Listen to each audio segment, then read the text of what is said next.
Let's discuss about lens dislocation in case of Marfan syndrome and homocystinuria or homocystinemia. So we all know in case of Marfan syndrome, lens dislocation is upward and out. But in case of homocystinuria, it is downward and inside. ঠিক আছে, এটা হচ্ছে down and in আর এটা হচ্ছে upward and out. এখন এটা আমরা কিভাবে মনে রাখতে পারি এটা এখন আমি বলবো।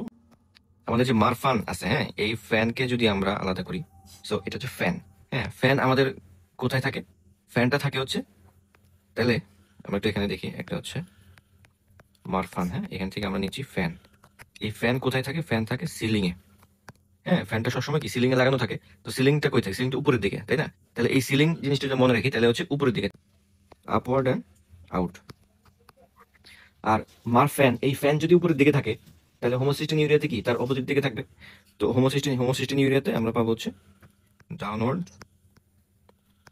অ্যান্ড ইনসাইড, মানে ভিতরের দিকে। ঠিক আছে, নিচের দিকে এবং ভিতরের দিকে, মানে ইন শর্ট এটা হচ্ছে ডাউনওয়ার্ড আর মারফানে হচ্ছে এটা হচ্ছে আপওয়ার্ড। এটা হচ্ছে মেইন ডিফারেন্স।